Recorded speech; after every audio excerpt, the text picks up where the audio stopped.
Hello, I'm Stephanie, and this is Engage Your Pioneer Gene. Today we are talking about wildfire preparedness with my friend Chris. I'd like to once again say thank you to Go10 Gaming for allowing us to use their studio and all the equipment. If you make your way over to Twitch, tell Josh that we said hey. Welcome, Chris. This time we're going to get into a little more on indoor air quality as it relates to wildfire preparedness. Do you have any burning questions about this? Burning questions. Wow, that's good. Yeah, I guess I do. So in our bedroom, we've had for several years an air filter. And we've had that in there because my wife and I both have allergies. And the air filter in our bedroom really helps us sleep through the night and not wake up with stuffy noses from allergies. However, we don't have air filtration in the rest of the house. So last year when there were the wildfires, it was nice in the bedroom, but the rest of the house was, the air quality was really bad. So we're looking at what things we can do in our house to maybe improve the air quality, maybe getting additional air filters for the kids' rooms or other places, and what things we can do to improve the air quality in general in our house. Yeah, that's a great question. I think we're going to cover that. I got some good information on that. Great. First, I would encourage you to kind of track this. Maybe you are a person who just feels it. You know, you can tell when the air quality is bad. But I did find some great information on this airnow.gov website, which can tell you not just today's air quality, it predicts what it's going to be in the next few weeks. It has historical data. Wow. So it was like a gold mine of information there. So I looked back and saw that first week of September was the worst for air quality in our area last year, and said, okay, so by then I'm gonna have to definitely be ready to deal with this, right? It can give you some guidelines there. But it also changes, the data shows, you know, what kinds of things are in the air. I think you can get more information that's related to allergies, things that might be bothering you. So you can really zero in on what are going to be the bad days and when do you maybe need to up your strategy in terms of your indoor air quality and what you're doing. I love this site, and I checked with a lot of other people who also love it. That's a great tool. So you can go back actually and look at historical data like from last year on our air quality. Yes. Oh, that's so awesome. And you can map it. So you could look at the map where you live and say, okay, day by day, what was the worst time last year? Where did it get really bad? You can filter out, you know, things that don't bother you versus the things that do. Yeah. Okay. Yeah. And there's even a version of it that's specific to fires. So if that's your main concern, you can zero in on that as well. And at the same time, it does predictive. It gives a forecast then of air quality. Right, because a lot of that smoke, you know, it only comes to us when there are certain weather conditions. Yeah, so right. This is tied into that weather prediction and what we know about how to do that. We can predict when the smoke is coming this way, right? When we're going to see that air quality change. And I did notice that they're starting to report this on the news more often. I guess the last couple of years have been bad enough that everybody wants to know, right? How bad is it going to get? When is it going to get that bad? As part of the normal weather forecast then, the air quality. Right. Oh, nice. As it should be. I mean, that's a major component of how the weather impacts us is the air quality. People with allergies, like you say, can have a much worse day if things are bad that way. So putting that information out there helps everybody to plan better. So I did the same thing as you. You know, we have a strategy for cooling the air and for closing up the house, letting the least amount of air in when it's hot so that we don't have to cool so much of the outside air, right? And it's like the opposite of what you do in the winter when you're trying to keep the warm air in. You don't want leaks going out. Well, at this time of year, you don't want leaks coming in. You want to figure out how to close that up. So I think if you did that kind of energy audit on your home, you would have information about both directions, like how to limit that. One of the big things for us is that we're in a fairly new home and it has a fan system to keep air moving. And that goes automatically. There's a monitor for it up by the ceiling somewhere that I had to go find. And if you want to turn that off, you've got to work at it because, of course, they want the moisture to get out of your home. We're so tightly insulated now that the Yes. moisture can build up. And so you want some airflow, except in these unique situations where you've got bad air and you don't want it. Our house is a little older, and on our furnace, we've got a little dial, and it just cycles through 24 hours, and you can click when you want it to turn on. And basically it just turns on a recycle fan that pulls in outside air or something. Mhm. I think it's because the house is sealed up and they want to be able to get outside air in. Yes. And normally we do, right? We Yep. want at least some outside air coming in, but we And want to decide what temperature it's going to be and, right. and also have the option to stop that. Yeah. So right next to it, there's a little on off switch, and I can just turn that off now.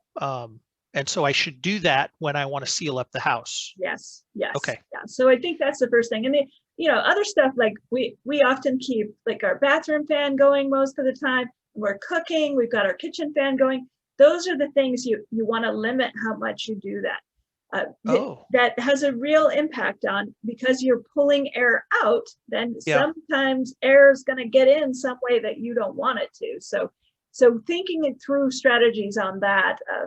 Yes, there are times where you're going to have to run your fans, but if you don't have to during these wildfire air quality issues, then don't, and just clean the air that you've got in your house. Yeah, we use those fans every day. I didn't even think about that during wildfire season, that especially if the air quality is bad outside, don't turn on the bathroom fan or the cooking fan. We use those all the time. And even cooking, pretty much all cooking other than maybe microwaving adds stuff to the air that reduces the air quality in terms of its breathability.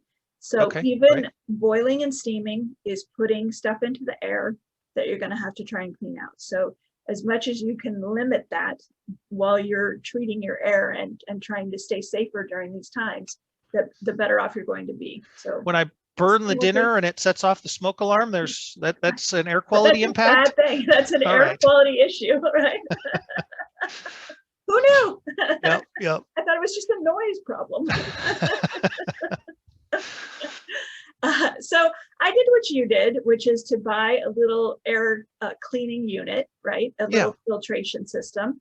And when I looked into those, I did not buy an expensive one. I just ordered one from Costco, pretty much the cheapest one they had. We're just trying to clean the air in one room, just the bedroom, like you say, and we're not trying to do anything major. We already have a little AC unit, and it has a filter, which is not MERV or HEPA rated. So those are kind of the key things. You can get into the details of what rating do you want and how big of a thing will it block and all of that. And you may have read about some of that. Of course, we were all hoping that the existing filters we had were going to filter out COVID in the beginning, right? But it's much bigger things that they're filtering out. But one of them is the kind of pollutants we get with these wildfire seasons, and they do a really good job of filtering that stuff out. So if you want to, get the cheapest but quality thing that you can get, you're looking for those MERV or HEPA ratings. Okay. And mine did have a HEPA rating. So what our strategy is to run the air conditioning and close everything up during this time, and then run the air purifier during the day as if it could clean all the air in the house. And then at night, close up the bedroom. So we're just, breathing the best air we can get while we're sleeping. Oh. Okay. Do you move it out of the bedroom, or do you just leave it in the bedroom the whole time? We leave it in the bedroom, but then we open the apartment. We have a pretty open space, Okay. If we open the doors, then it's the whole, and we do the similar thing with the AC, where we run it with everything open some of the time. Sure. And then other times we want to just cool one. If it's really hot, right? We cool just the room. So it's that same strategy.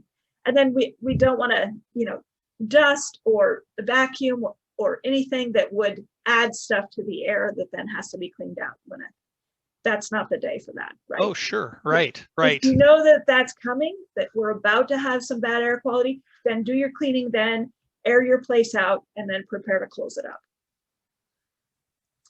And then if it gets really, really bad, we would pick a small room, maybe even smaller than our master bedroom. And we would put both of those units, the AC and the air cleaner, in one room, and we would stay in there as much as possible. This is kind of a thing. I used to think of it like you know, if you're in a survival situation, you want to keep heat in, then you build a tent and you have reflective things, you keep all the heat in. But this is a little bit more like water, right? If you get water out of a stream and you want to drink it, well, maybe you're going to treat it with something, you're going to at least try and filter it, maybe you're going to boil it. The far end of that is distilling, right? You could distill that water and you would know it was safe to drink. Right. So this is like that, where there's a lot of levels of how to clean the air. And the question is, how far do you need to go with that today?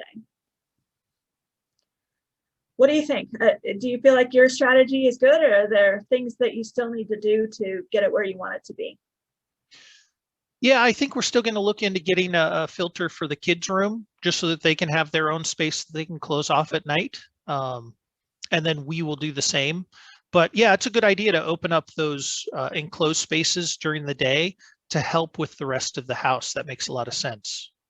Yeah, the change I'm really going to make this year is to limit cooking during that time, where I'm going to make sure that I'm not adding anything to the air quality. If I need to, you know, sometimes you can have a couple hours in the morning that aren't too bad, where we get that onshore flow.